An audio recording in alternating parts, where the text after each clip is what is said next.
On September the 1st, 1939, Hitler ordered his troops into Poland.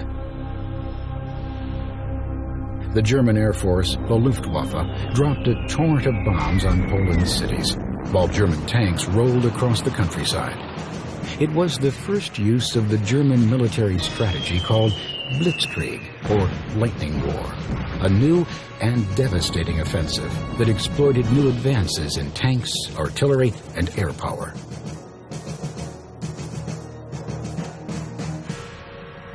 Two days later, both Britain and France declared war on Germany. 2 weeks later, the Soviet Union invaded eastern Poland. World War II had begun. Despite the declarations of war, the next few months saw only an ominous calm settle over the Maginot Line, a labyrinth of defense fortifications along the eastern border of France. French, British, and German troops waited for something to happen. Many began to call this the phony war. As the months passed, however, the Nazis were planning their next acts of aggression. Beginning in April of 1940, the Nazis began their conquest of Western Europe. In a massive demonstration of Blitzkrieg, they invaded Norway, Denmark, Belgium, Holland, and Luxembourg. The Germans ultimately set their sights on the conquest of France. French, British, and Belgian troops were stationed along the entire border of France, including the Maginot Line, though they left one area vulnerable, the Ardennes Forest. The French military believed that the heavily wooded area would be impenetrable to German forces. They were wrong. Hitler sent his tanks smashing through the Ardennes Forest into France, effectively cutting off opposition forces. British and French troops were overwhelmed by the German military offensive into France and retreated to the French coastal town of Dunkirk.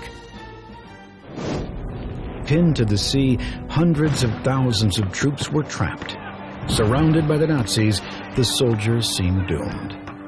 British Prime Minister Winston Churchill appealed for help. Soon, British Navy and civilian boats of all sizes and shapes emerged to form a makeshift flotilla. In less than a week, fishermen, grocers, tugboat captains, anyone with a seaworthy vessel ferried roughly 340,000 troops to safety across the English Channel. Their heroics saved the soldiers, but they couldn't save Paris. On June 21, 1940, the French capital fell to the Nazis. Hitler dictated his terms of surrender to the French government. Germany had succeeded in conquering Western Europe. Only Great Britain remained. The British people, led by Prime Minister Winston Churchill, were defiant. We shall fight on the beaches, we shall fight on the landing ground, we shall fight in the fields and in the streets, we shall fight in the hills, we shall never surrender. Undeterred by Churchill's rhetoric, Hitler pressed on. In the Battle of Britain, the German Luftwaffe was ordered to bomb England. Between June and September of 1940, German planes pounded British targets. On just one evening alone in mid-August, over 1,000 Luftwaffe bombers invaded the skies over England. Germany soon began concentrating her air fury on the city of London. Londoners found refuge from the Blitz in air raid shelters and underground train stations. Frightened parents sent children out of the city to friends and relatives in the countryside. The attacks were relentless, but despite the overwhelming number of German planes, Great Britain's Royal Air Force, the RAF, fought back courageously. Using newly developed radar technology, the British were able to detect Luftwaffe planes coming over the English Channel. Early warning stations were set up along the English coast to detect the enemy and pinpoint German planes in the sky.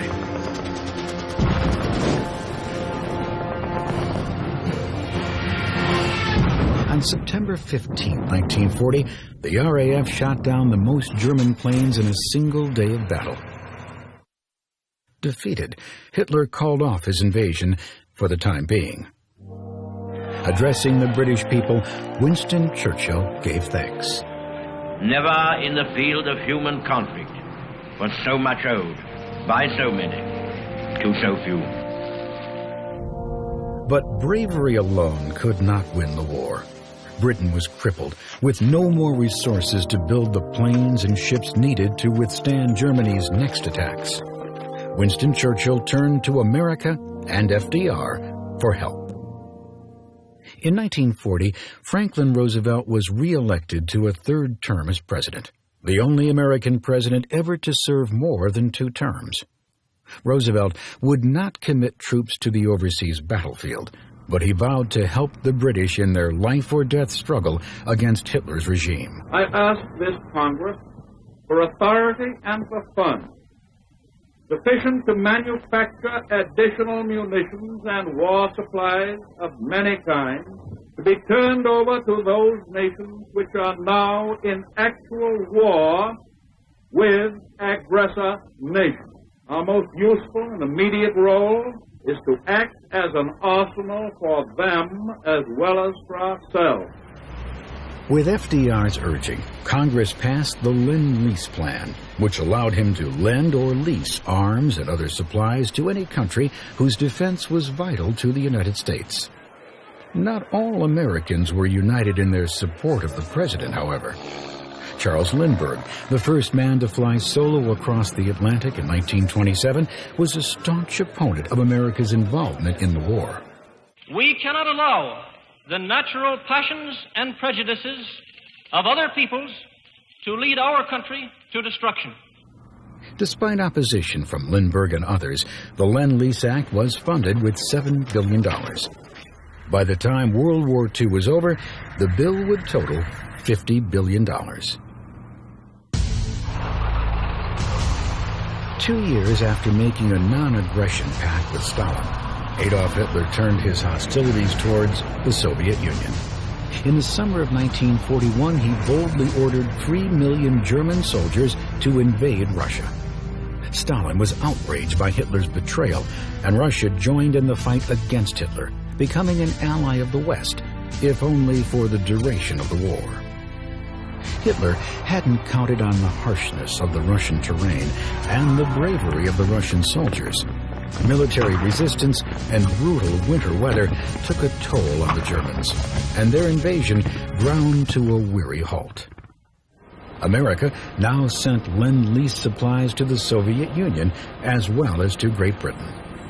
But for American aid to help either nation, shipping lines across the Atlantic Ocean had to remain open. Hitler's submarines prowled the Atlantic in wolf packs, torpedoing supply ships. FDR ordered the Navy to protect all Lend-Lease shipments and allowed American warships to attack German submarines in self-defense. In July 1941, Roosevelt and Churchill finally met face-to-face in Argenta Bay, off Newfoundland.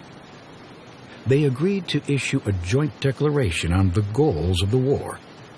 Their agreement, the Atlantic Charter, became the basis for a new document called A Declaration by the United Nations, spelling out the ground rules for countries opposing the Axis powers. 26 countries eventually signed on and became known collectively as the Allied powers.